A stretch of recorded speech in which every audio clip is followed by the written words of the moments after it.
when you said creating music and feeling confident at a certain point about your musicianship, I only have one disagreement, and I feel that Okay. it's not necessarily you have to feel 100% confident. You just have to go for it. You just have to make it in some way, shape, or form that you're capable of, because that's also something that grows over time. And in a sense, if you just want to make music, then that's what you should be focusing on and trying to make the best music that you can make. It's not going to be necessarily the greatest music you'll ever make in your life. It may be or may not. But the point is that you're just taking the initiative to make it.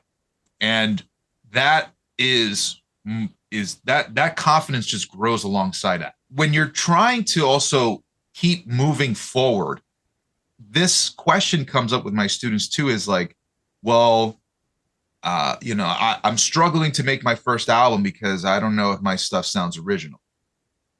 And that's a whole other thing that we can get into.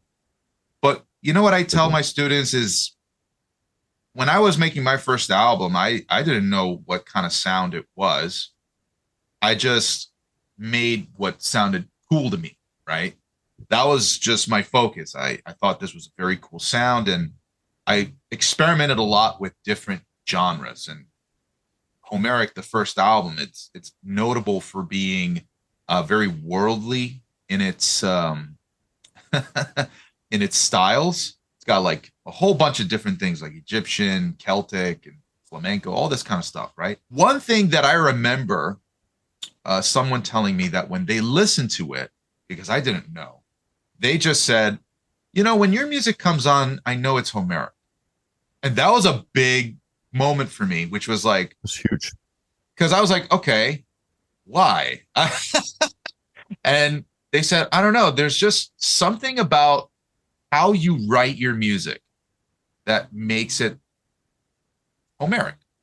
And I think one of those things was how I do my transitional elements in my music.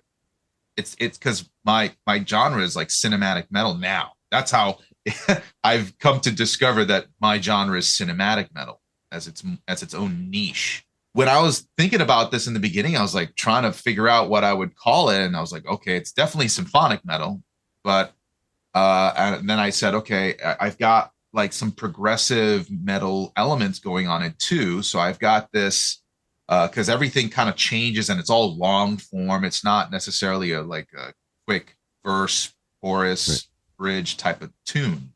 So I said, okay, maybe it's like progressive metal too. So I said symphonic, progressive, and then I said, oh, what kind of vocals and styles are we blending with this? And I was like, death metal. Okay, so I said symphonic, progressive, death metal. That was my genre, and I was like, okay, I don't know how accurate. Maybe I felt like at the time it was accurate, but over the course of time, you're thinking about it. You tell somebody, and you're just like, oh yeah, it's symphonic progressive death metal, and they're like, hell does that mean? What is that? What is that, man? And it wasn't until I really started to work on the second album where all of those influences that I made in the first album, those different styles and the instrumentation, I realized that, yeah, it was my approach to how I orchestrated and did transitional elements and created these movements in my music. That was what made my music original. And so moving into the second album, I became more aware of that. And I compounded on that skill to make this the most cinematic thing that I've done in my project. So this is something that I feel is actually a way of clarifying what it is that you do. But you don't know that until you just take those steps forward. So, because Jason, at the same time, we can get hung up on perfection on our skill sets too, right? We can say, okay, I'm Sure, not sure. ready to record yet because I still have to perfect my guitar skills. So the Well, I mean, if we're going to circle back real quick to confidence, and I totally understand what you mean. I guess when I say confidence, I feel like you do want to be at a certain level if you want to perform and record a certain style of music. So there's an element of, being yourself, being authentic, but at the same time, I don't want to fool myself into thinking that I can, whip out these shred full sweep arpeggios up and down the fretboard on the solo when I know I'm not at the level that I can pull that off smoothly, and it's going to sound like garbage if I do put it out there. So, but even beyond all that, beyond all the technical stuff, right? I think that, being confident means that when you go to record that song, you've rehearsed that song, because recording is a process. Like you record your draft tracks, for example, and that's how we write these days. Okay, I like this guitar part, I'm going to try something else here, so I'll cut here and paste this here or whatever. And then once you get it, you're going to re-record that at some point in your final or when you start the real phase of recording, right? So whether you're recording at home or going into a studio, you want to be confident that, okay, I'm recording the song that I wrote. I know how to play it, right? And I know how I'm going to sing it. I know how I'm going to phrase the lyrics, the cadence, and that sort of thing. So I guess that's maybe what I mean by being confident. You don't necessarily want to just like throw a bunch of stuff together and it's like, okay, I did my best. Here you go.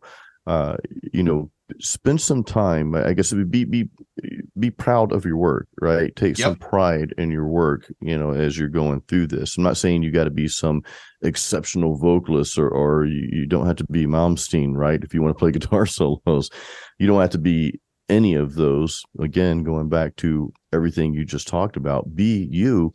And again, this comes into the mental house cleaning, which I kind of equate to having clarity. And clarity, to me, is a choice that we make to have, right? We allow things to cloud our minds.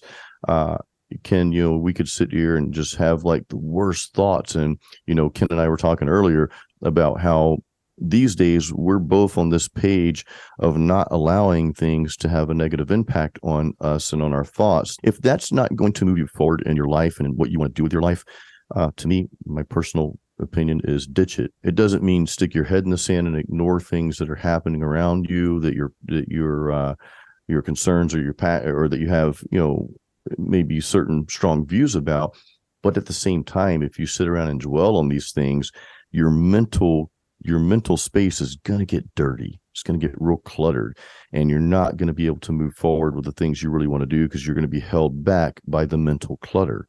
So that's what we mean by mental house cleaning. And I think as you clean out that mental space, you can gain more clarity. Like Ken, you went through this process. There are many times in a couple of podcasts ago where you talked about you just had to micro focus on this part of the project to get to a certain point. You couldn't allow any external factors to come into your mind, because that's going to destroy your work, right? So I think that's what we mean by mental house cleaning, is just getting rid of the clutter. Get rid of the clutter, And it's it ties also back to some of the other stuff that we've talked about hustling and trying to do go hardcore. These are all things that play into that. And there are some simple things that I do that are helpful to me in order to remove the barrier of clutter. Be sure to listen to the entire podcast on metalmastermind.com. You can just click on podcast there, or go to Spotify or Google Play. There are links in the description of this video. I want to say thank you so much for supporting and being a part of Metal Mastermind. And hey, drop us a comment if you have some things that you would like for us to cover in future podcasts. We'll see you on the next show. And remember, create your own sound and style.